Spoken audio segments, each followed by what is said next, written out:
Madam, আপনার বিষয়ে খবরের কাগজে লেখা বেরিয়েছে। মানিক রাজ, আজ আমার কিছু বন্ধু আসবে, ফার্ম হাউস রেডি করো। ওরা কিছুদিন এখানেই থাকবে। ওদের ডাকার আগে আমার পারমিশন কেন নেওয়া হয়নি? হ্যাঁ, তাই তো, কেন নেওয়া হয়নি? নিজের বাড়িতে বন্ধুদের ডাকতে গেলে পারমিশন নিতে হবে? না ছোট ম্যাডাম, এটা তো তোমারই প্রাসাদ। আমার বন্ধুরা ডাক্তার, আমার মতো আর্টিস্ট নয়। কিন্তু তুমি তো ডাক্তারদের পছন্দ করো। তার পছন্দ, কিন্তু ডাক্তারের কাছে যাওয়া পছন্দ না। ও যখন ডেকেই ফেলেছে তখন আসতে দাও, কিছুদিনের মধ্যেই তোমাকে ভয় পেয়ে পালিয়ে যাবে।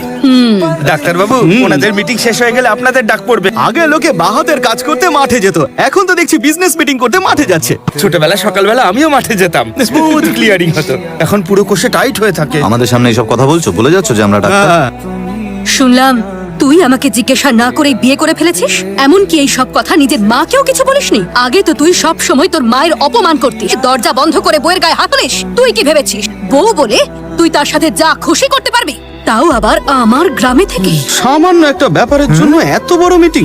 শুনুন মা, লোক আমাদের, পরিবার আমাদের। আমার মায়ের সঙ্গে যেভাবে খুশি কথা বলবো, সে আমি আমার বউকে কিংবা মাকে অপমান করি, তাই বলে আপনি আমার বাড়ির কথা এভাবে হাটে বাজারে বলবেন? আর যারা এই আগুনে ঘি ঢেলেছে তাদের কপালে তো দুঃখ আছেই। এসব নাটক করে যদি আমাকে ভয় দেখাতে চান তাহলে জেনে রাখুন আমি কাউকে ভয় পাই না। দেখুন না মা, আপনি না থাকলে না জানি কি করবে।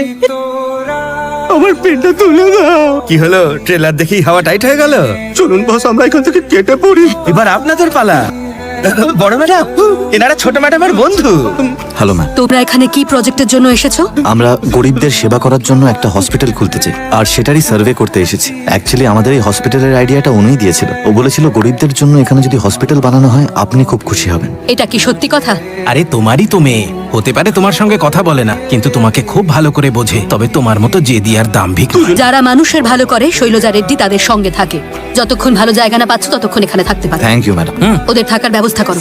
আমি আগেই সব ব্যবস্থা করে রেখেছি। তুই মাকে না জানিয়ে ওকে ভালোবেসে ফেলেছিস, তারপর আশীর্বাদও সেরে ফেলেছিস, তারপর আমাদের হবু জামাইকে গ্রামেও নিয়ে এলি আর ফার্ম হাউসে থাকার ব্যবস্থা করলি। এতে ওর সত্যি কোনো দোষ নেই। নিজের ভুলের জন্য ক্ষমা চাইতে নিজে মাকে রাজি করাতে এসেছিলাম যাতে আমাদের বিয়ে হয়। কিন্তু এখানে আসার পর আমি জানতে পারলাম সেটা খুব জরুরিও নয়। আগে ওদের দুজনের মিল করাতে হবে। তুমি ঠিকই বলেছো জামাই। বসকে আপনি জামাই রূপে তাহলে স্বীকার করে নিলেন? অলমোস্ট। কিন্তু আপনার মানা না মানায় কিছু যাবে আসবে না। যতক্ষণ না শৈলজা ম্যাডাম ওনাকে জামাই মানছেন ততক্ষণ লাভ নেই। এর জন্য একটাই পথ আছে, অনুকে কোনোভাবে ওনার মন জয় করতে হবে। দুজনের মাঝে এই দূরত্ব ভালোবাসা দিয়ে দূর করতে হবে। আর সব থেকে গুরুত্বপূর্ণ কথা, ওনাকে মনে করাতে হবে যে উনিও অনুকে ভালোবাসেন। আর দুদিন পরে আমার জীবনের সবচেয়ে খারাপ দিন বিবাহ বার্ষিকী আসছে, সেই দিনই এই প্ল্যান দিয়ে শুরু করে দাও। ঐশ্বর্য, হ্যাঁ ম্যাডাম, এসব কি? Happy 25th wedding anniversary. তোমরা কি করে জানলে? মানিক রাজ বলেছে? মানিক রাজ তো নিজের জন্মদিনও জানে না। তাহলে কে বলেছে? আর কে বলবে? এখানে একজনই আছে যে আপনাকে প্রচন্ড ভালোবাসে, যে দিন রাত শুধু আপনার কথাই ভাবে। উঠতে বসতে হাঁটতে চলতে সব সময় আপনার নাম যার মুখে, আপনার মেয়ে অনু, ওই আমাদের বলেছে। আর কি বলেছে ও? ও আমাদের বলেছে যে ও আপনাকে নিজের থেকে অনেক বেশি ভালোবাসে। ভগবানেরও আগে ও আপনার নাম নেয়, তারপর গিয়ে ও খাবারে হাত দেয়। আজকের দিনটা ওর কাছে স্পেশাল দিন, তাই দিনটা বেশ জাঁকজমক করে কাটাতে চায়।